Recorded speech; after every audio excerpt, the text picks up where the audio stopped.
You're watching Inside Automotive with Jim Fitzpatrick. Hey everyone, Jim Fitzpatrick. We're catching up today with Doug Eroh, who is the President General Manager of Longo Toyota and the President of Penske Motor Group, who recently celebrated the grand opening of a stunning new showroom. We'll dive into those details, but also explore how inventory levels are shaping up, electrification, and discuss used car pricing this year, which has been all over the map. So, Doug, thank you so much for taking the time once again to join us on the show. Thank you, Jim. Great to see you again. Sure. So congratulations on the opening of a brand new showroom. I have been through that myself, with running a dealership and also trying to build a new showroom, and it is very, very taxing on everybody. But I can't imagine your showroom. How many square feet are we talking about? You know, the area that we the area that we renovated is about 40,000 square feet. It includes our main showroom area, includes a parts and accessory center, which we turned into more of a customs center, and also includes a training center that we have downstairs in our facility. So it's been quite an adventure. It's been about a year, and I really commend our team because basically for that year we've been working out of about half of a showroom. So wow. Quite an adventure, as you can imagine. I'm sure you know. Yeah. So, yeah. But it's been it's nice to be in a new facility and nice to be finished and nice for our customers, for our team members, sure, et cetera, to have a great place to do business. That's right, and nice for Toyota. They're probably using it as a model now, right? For other dealers to take a look at. We certainly want to represent the brand well, for sure. Yeah. Absolutely. Yeah. Do you think that it's been the question over the years, how important is the remodel of a showroom to the sale of a car, especially with so much of the work now being done online and the process, I should say, being done online? How important do you think it is to have just a big, beautiful, multi-million-dollar showroom for consumers? I think the facility is really the price of admission. I think you have to be there. It's kind of the foundation. Yeah. And you're right. It's not just the physical showroom that we live in and we work in every day. It's where our customers shop, and a lot more of our customers shop online on our website and other means than they do in our showroom, right? Yeah. We get more traffic to our website certainly than we do to our physical showroom. But sure. I think we got to have it. We got to have it for our team. It's got to be open, transparent, the things that we like to see. I think our customers like to see when they come in. They want to compare us to other retailers, right? So if they go to the mall, if they go online and they're shopping Amazon, whether it's in person or online, they want to see kind of the same thing. So I think we got to be there. Sure. It's ultimately people sell cars, not facilities. So I think that your people are your number one asset, but of course the facility's got to be there as well. No question. Set the table a little bit for some of the viewers that might not be as familiar with Longo as I am here at CBT News. How many employees do you guys have there, and what kind of a volume per year are you getting out, both new and used? Yeah, that's a good question. So team members, we have about 550, and that includes all of our Longo Toyota team members, including our collision center, wow. Which is a big collision center operation that we have here. Last year, we sold about 16,500 new and used cars out of this facility, and we hope to do a little bit more this year. Inventory remains a little bit tight on the new car side, but we are pacing for our best ever used car year this year, which I'm proud of our team for that accomplishment, and we're working hard to get to 5,000 used, which would be the first time we've ever hit that. So wow. That's the goal. We want to get back to ultimately to about 20,000, but we need a little bit more supply, I think, to get there, and hopefully a little bit better market as we come over this interest rate bubble that we're in right now. Yeah, for sure. And so wow, that's incredible. That possibly the best year you've had on record. And because as you know, I talk to dealers all over the country, and they're reporting that things are a little bit tougher, right now than they were last year.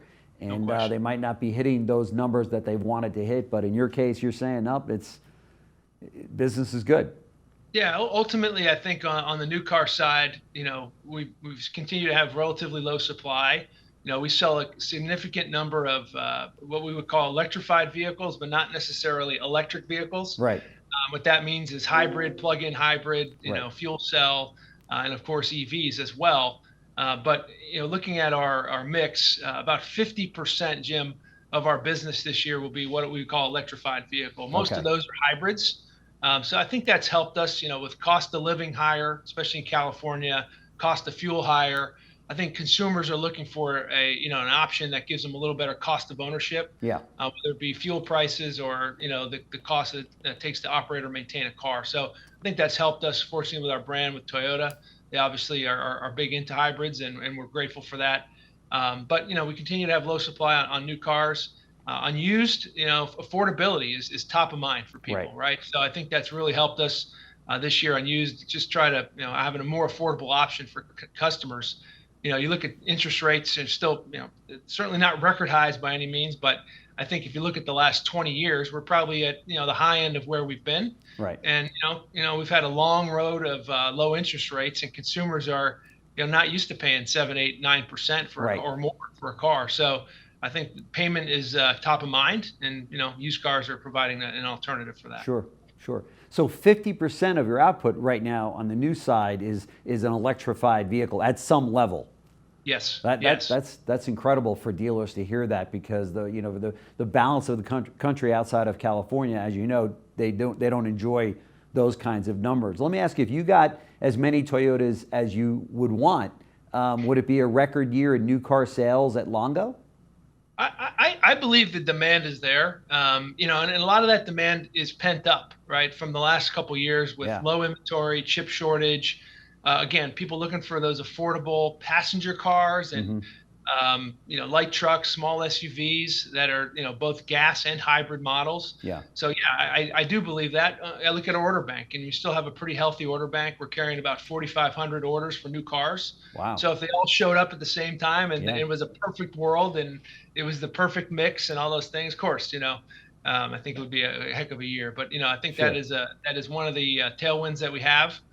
Going forward, I think headwinds, are interest rates and affordability, but we do still have some demand that's still looking for a car after the last couple of years and haven't been able to find one. Sure. 2 or 3 years ago, Toyota was kind of under the gun from the rest of the world, when they were saying, "Hey, come on, you got to build more EVs and go all in on EVs like these other manufacturers." Toyota, as you know, said, "Not so fast. We're not convinced that the consumers are there at the numbers that you're thinking."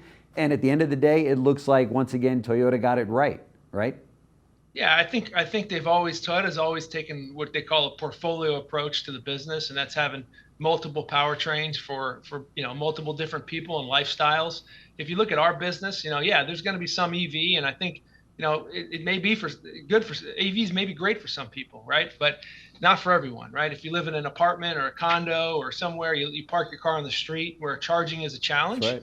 Not going to work for you. So that's why we believe, yes, EVs definitely have a place, but hybrids seem to have a little better popularity and a little better demand, because really they offer the no compromises solution that I think consumers are looking for. They don't want to have to worry about necessarily charging and range anxiety and those things. They can just hop in their car and go. And the car will provide a better power, better fuel economy, maybe than an average non-hybrid would. So I think that's been a good solution, and it's looking good so far. Sure. Has leasing come back to pre-COVID levels? Is it running strong in your store? Yeah, Jim, I think a couple years ago we talked, and we were at a point in time, maybe in 22, where leasing was extremely low. Yeah. And that was a concern, right? Yeah. Leasing is, I would say, back. Maybe not quite to the levels that it was pre-pandemic, but it certainly is much stronger. Our leasing actually, from 22 to 24, has doubled our lease penetration, which is great. We need that for the long term, right? We need those we need those customers coming back into the cycle of getting another car. We need the used cars into our system. So those are things that, frankly, we're absent right now. We don't have a lot of customers coming back off lease, and we don't have a lot of, lease returns that we can, cycle into used vehicles. So that will help our business, I think, in the next 2 or 3 years. But I am pleased to see that coming back, because it is needed. Yeah, for sure. The many dealers that I speak with, some have said that it's stronger than it was pre-COVID, and others have said, to echo yours sentiment, that it's not quite there yet. But you would not think. Quite. Go ahead. No, go ahead. No, I think leasing's not quite back to where it was pre-pandemic, but it's getting closer every day, and every month seems to get a little bit better. Yeah. And I think affordability is a big piece of that too, right? Yeah. Not just the return of customers and the used cars. It's just people are needed a more affordable option, and leasing is presenting them with that now. That's right. And in terms of your team there, As you know, the industry, has got about a 70% turnover rate in the sales department. What does it look like at Longo Toyota? I know that your people are very happy there, and you've done a great job in building a great culture there. People that come in want to stay. However, there's got to be some turnover, right? What does it look like?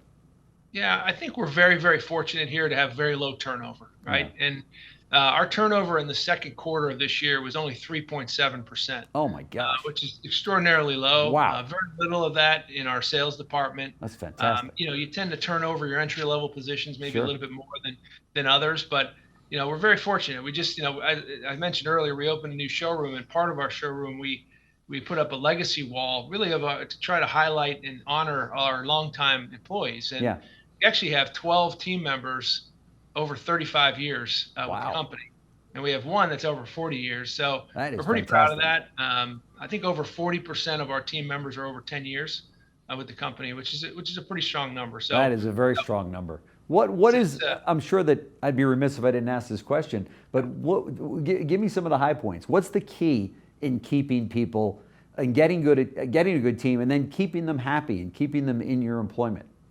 Yeah, Jim, I think it starts with hiring and hiring the right people. If you start there, it makes the rest of your job a lot easier. Sure. And some would say our hiring process is a little bit slow, and it's certainly not slow by design, but it's thorough by design. Mm-hmm. We definitely put the candidates through a pretty lengthy process, and we want as many people to speak to them as possible. I personally sign off.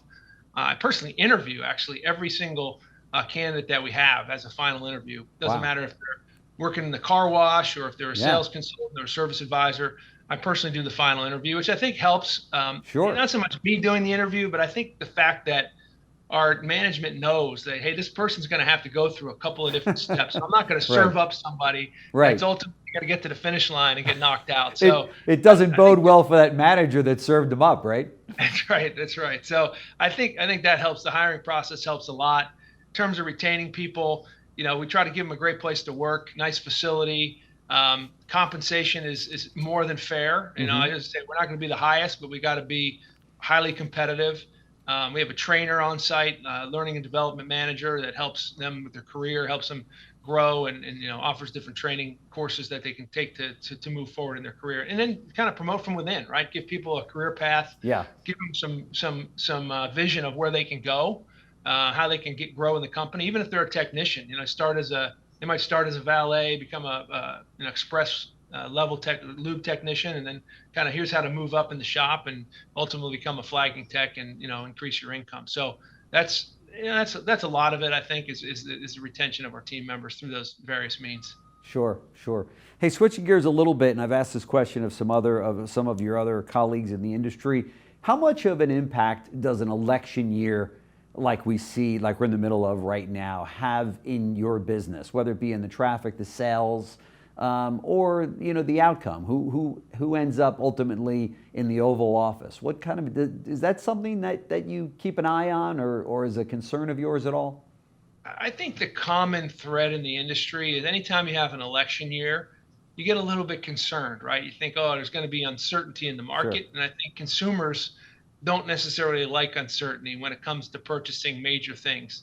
Right. As far as who wins or loses, ultimately, I don't think it matters for the short term. Ultimately, things are going to continue on the way they have November 10th or 15th, the way they have on August 15th. But ultimately, there may be some policy things that happen long term that affect our business, whether it be product or strategies and things that are long term. But short term, I think ultimately there's a perception, hey, uncertainty is a concern, but I'm not feeling that right now. Yeah. I think there's enough demand and enough, people waiting to get cars that I think that's a less of an issue. I think affordability is, something to watch, whether it doesn't matter who gets elected. I think that, I know you're seeing all the headlines, inflation is cooling and things like that, but really, if you look at the price of cars and you look at interest rates and you look at payments versus where they were 3 to 5 years ago, I mean, it's a very different world. It is. That we're in right now. And I get concerned that the people that need a car, can they continue to buy a car? Can they continue to afford that payment? Right. And that's our bread and butter, our middle class consumer. So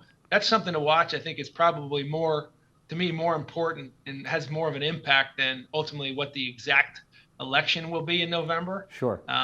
whether, regardless of who the party is, that's, I think, an issue that needs to be tackled. Yeah. So we can make sure that we can keep our business going in the next few years the way they have the last few years. Yeah, so true. Not a lot dealers can do about affordability, right? It's one of those factors that you're not an Right. OEM, you don't build these things, Right. you can sell them, Right. but it is, and it's right at the forefront of every, dealer's and retailer's mind right now is, with the average price of a new car being almost $50,000 and a used car Right. being almost 30, it's where is this going? Yes. The incomes have not kept up with this. So, That's right. I mean, you're on the front line right there. Yeah, It's almost like your hands are tied, right?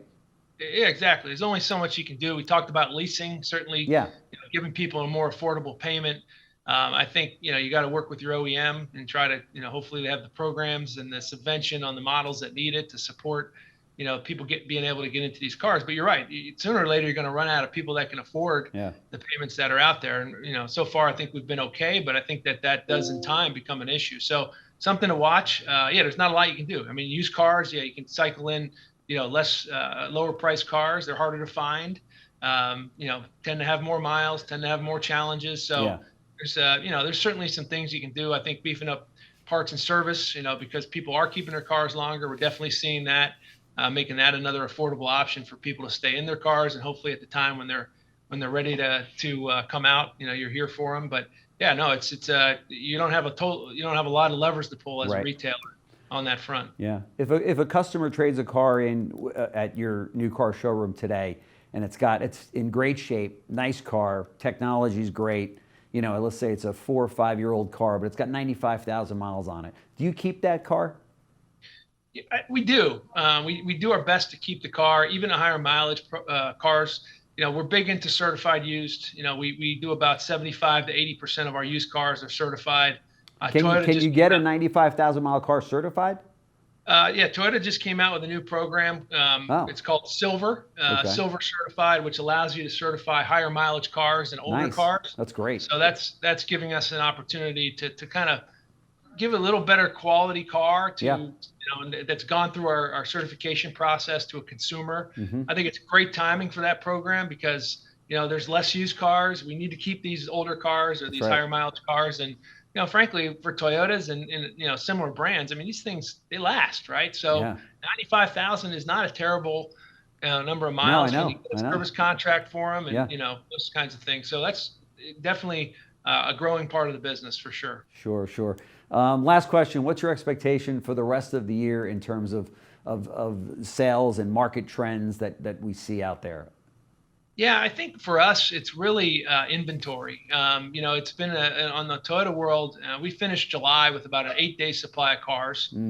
We'll finish August probably with higher volume, still with probably under a 10-day supply of new cars. So we do see that supply increasing in the fourth quarter, which is really good news. I think it's going to allow us to fill some of the demand, the pent up demand and orders that we have. For some of these models, so we're optimistic about the last part of the year, and I think if we can address some of these affordability headwinds going into 25, and interest rates come down a bit, couple of notches, I think that would really bode well for the outer years. So we're excited.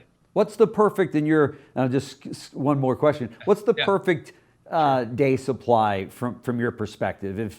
If Jack Hollis or any of the others called and said, what would you like the perfect day supply to be? What is that? Yeah, that's a great question. I think with our volume, I think honestly, we could be just fine at a 20 to 25 day supply of cars. It would give us, what we have today is, we have, like I said, an 8 or 9 day supply of cars. And then you have a mix that's a little bit skewed more to trucks. So if you break that 8-day supply down, right, you have a much higher day supply of trucks and a much lower day supply of cars. So if you could optimize that mix, and it was a utopian world, which we know we don't live in, 20 to 25 day supply with the same across all models, maybe a little higher on trucks, would give us selection. So when customers actually shop us on the lot or shop us online, they can find what they want. And then, some of these little harder to find cars, they may take a few weeks to come in. So that's kind of the utopian world for us, especially in today's world of higher carrying costs and floor plan interest and those things. So that would be great. Yeah. The very enthusiastic Doug Eroh, breaking records out there in California. Thank you so much for joining us on the show today. As you know, Doug's president, general manager of Longo Toyota, so I know he's a very busy guy and has got to get back to work. So thank you for all the time you've given us here at CBT News. Jim, thank you so much. Great to see you. Have a great day. Thanks so much. You as well. Thanks. Thanks for watching Inside Automotive with Jim Fitzpatrick.